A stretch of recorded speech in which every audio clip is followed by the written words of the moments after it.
जी। श्री गौरी गोपाल भगवान की जय हो। श्री गुरुदेव भगवान की जय जय हो। श्रीमान, मैं वैष्णव संप्रदाय से सनातन धर्म का एक अपने गुरु का चरणों का सेवक हूँ जी। और आपके श्री चरणों में एक प्रार्थना निवेदित करता हूँ जी। और हमारे जो जिस जेल को हम जेल बोलते हैं, ये जेल नहीं, हमारे लिए गुरुकुल है। और हमारे यहाँ जो अधिकारी महोदय हैं, संत मूर्ति हैं, वो जिनके आशीर्वाद से आपके दर्शन हुए जी। और आपके श्री मुख से जो अमृतवाणी सुनने का हमको सौभाग्य प्राप्त हो रहा है, हम बड़े धन्य हुए जी। अब चूंकि हमको 20 वर्ष की सजा पड़ चुकी है श्रीमान, तो मान्यवर, तो आपको किस अपराध के लिए 20 साल साधु होकर संत होकर क्या गुनाह हुआ? कभी कभी क्या होता है जीवन में दयालु, हमको पूर्व जन्म की सजा, ऐसा कहते हैं बुद्धवान जन कि पूर्व जन्मों का कुछ ऐसा लेखा जोखा रहता है जो इस जन्म में भुगतना पड़ता है। जी जी, बिल्कुल सही है।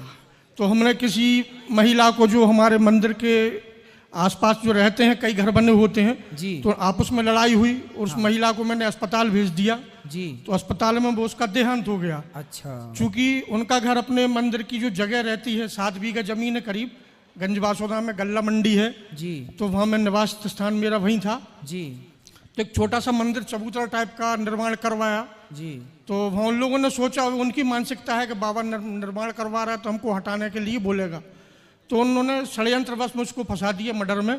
अच्छा जी। और उसके लिए मैं यहाँ पे 20 वर्ष की आजीवन कारावास काट रहा हूँ जी। और मैं हार्ट का रोगी हूँ, मेरी मृत्यु कब हो जाए कोई भरोसा नहीं जी। और श्रीमान मान्यवर, मेरा गुरुकुल, मेरा आश्रम, गुरु आश्रम जो मथुरा में है जी। और आप मथुरा वृंदावन से पधारे हैं तो हमारे गुरु तुल्य हैं। और हमारी संत मूर्ति जो हमारे जेल के अधीक्षक महोदय हैं, स्वयं एक संत मूर्ति हैं और हमारे और भी अधिकारीगण, वो भी हमारे गुरु तुल्य हैं जिनसे हमको बड़ी जीने की प्रेरणा मिलती है। हम उनका हृदय से आभार व्यक्त करते हैं।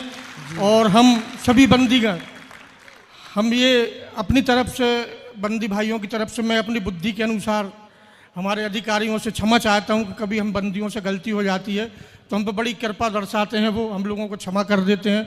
बहुत कुछ सीखने को मिलता है हमको और हम यही आशा करेंगे कि हमारे जो अधिकारीगण हैं, जो हमारे गुरुतुल्य हैं, हमारे ऊपर ऐसे ही कृपा करें और हमको ईश्वर हमको सद्बुद्धि प्रदान करे, हम ऐसा ही सोचते हैं। कथा सुन रहे हैं आप, अच्छी लग रही है कथा सुन रहा हूँ श्रीमान जी। और रोज आता हूँ कथा सुनने के लिए, जो अमृत बरसता है उसका तो मैं बयान नहीं कर सकता जी, लेकिन अमृतवाणी का कोई बयान नहीं किया जा सकता मान्यवर जी। और मेरी जो हार्दिक इच्छा है, मैं 5 दिन से सोच रहा हूँ और कल आपसे सम्मुख मंदिर पे बंदी वार्ड में आपके दर्शन हुए तो जल्दबाजी में उत्साह के कारण कुछ कार्य थे जो नहीं कर पाया, तो आपके जो श्री चरणों के सेवक हैं, गुरु के प्रति आस्था रखने वाले, वो आपके और मैं स्वयं भी आपके श्री चरणों को पखारना चाहता हूँ। मैं थाली लेकर आया हूँ। ना ना भगवान, आप तो साधु हैं, संत हैं। एक मिनट श्री दयालु, हम तो संतों की सेवा करते हैं। जी जी,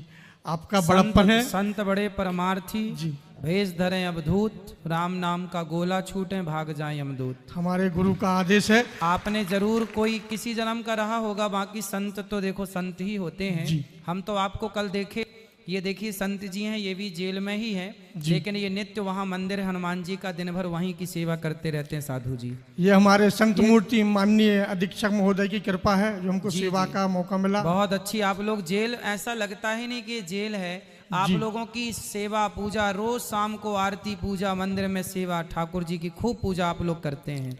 एक सामान्य जनमानस जो बाहर के लोग हैं वो इतनी पूजा नहीं करते होंगे भगवान की जितनी आप कैदी बंदी जन यहाँ भगवान की आराधना करते हैं। ये बात बिल्कुल सही है जी। गुरुदेव जी जो आपके श्री चरणों के सेवक हैं, गुरु के प्रति आस्था रखने वाले हैं, उन सभी लोगों के लिए जी बड़ी उम्मीद है आपके चरण को पखारने के लिए। आरती का सामान सब थाली में रखा है, पुष्प, श्रीफल, चंदन, रोली, अक्षत, तो आपके श्री चरणों को पखारने का मौका मिल जाए तो हम बड़े धन्य समझेंगे अपने आप को। और सभी बंदी भाइयों की तरफ से मैं नहीं, आपके चरणों के सेवक मैं तो सिर्फ मंत्रों का उच्चारण करूंगा जो मुझे अपनी बुद्धि के अनुसार आते हैं और कुछ नहीं। ठीक। बाकी आपको दंडवत अभी करूंगा क्योंकि प्रश्नोत्तरी के बाद हम आपका दर्शन कर लेंगे। बहुत बहुत धन्यवाद, बहुत बहुत धन्यवाद, बहुत बहुत जय गौरी गोपाल। गुनाह किया आपने जो यहाँ सर आए? गुरुजी मुझ पे अपहरण और दुराचार का केस लगा है। तो आपने अपहरण किया था? गुरुदेव मैंने अपहरण नहीं किया था, लड़की ने मुझे ये बताया था कि उसकी माँ उनको प्रताड़ित करती है। मैंने लड़की को ये बताया था कि मैं शादीशुदा हूँ और मेरे बच्चे भी हैं। तो लड़की ने बताया था कि उसके माँ बाप दोनों अलग रहते हैं और वो मुझे सोशल साइट पे मिली थी। उससे पहले मैं कभी मिला भी नहीं था जी। सिर्फ सोशल साइट पे ही हमारी कम्युनिकेशन चलती थी। तो उसने मुझे ये बोला कि मेरी माँ वो माँ के साथ रहती थी, माता पिता दोनों उनके अलग अलग रहते हैं किसी कारणवश। तो उनकी माँ उनको काफ़ी मारती डांटती थी, गालियाँ देती थी काफ़ी ज़्यादा। तो लड़की अपनी माँ से दूर होना चाहती थी। तो उसने मुझे बताया कि मैं दूर होना चाहती हूँ। मैंने उसे समझाया कि देखो वो तुम्हारी माँ है, उनको छोड़कर मत जाओ, मेरा भी परिवार है, मैं भी उन्हें छोड़कर नहीं जा सकता। तो उसने ये बोला कि या तो तुम मुझे जैसे सोशल साइट पे हमें दो महीने ही हुए थे बात करते करते। फिर उसने मुझे वहाँ पे धमकी जैसे कुछ शब्द बोलने चालू किए कि या तो तुम मुझे यहाँ से ले जाओ, नहीं तो मैं सुसाइड कर लूँगी। उसके बाद भी मैंने उसे समझाया कि देखो तुम्हारी माँ है, उन्होंने 9 महीने तुम्हें गोद में रखा है, तो उन्हें छोड़कर मत जाओ। तो उसने बोला मैं कुछ नहीं जानती, मैं यहाँ पे अगर रहूँगी तो मैं सुसाइड कर लूँगी। तो इस वजह से मुझे काफ़ी प्रेशर दिया गया और उसकी जो बात करने का जो टोन था उसमें ऐसा लगा कि शायद वो सच में सुसाइड कर लेगी। और उस समय गुरुदेव मुझे ज़्यादा धाराओं के बारे में नहीं पता था, लेकिन मुझे सिर्फ इतना डर लगा कि अगर वो कुछ करती है तो इसमें कहीं 302 या 307 के चक्कर में मैं न फंस जाऊं। लेकिन उस गलती को बचाने के लिए गुरुदेव मुझसे दूसरी गलती हो गई। मुझे पहली बार भोपाल आना पड़ा और यहाँ पे आने के बाद भी जब मैं बस स्टैंड पे आया तो वो पहली बार मैं उससे मिला, वहाँ भी मैंने उसे उस लड़की से आप भोपाल में मिले? जी, उस लड़की से आप मिले, फिर क्या हुआ?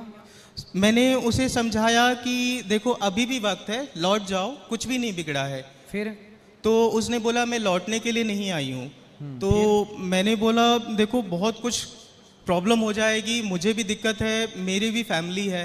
तो उसने बोला देखो मैं सब कुछ संभाल लूँगी। मैंने कहा संभालना क्या है? तो कहती मैं जी नहीं पाऊँगी यहाँ पे आपके बिना। तो मैं आसाम में प्रेशर के चलते मुझे जल्दबाजी में आसाम में जॉब ढूंढनी पड़ी।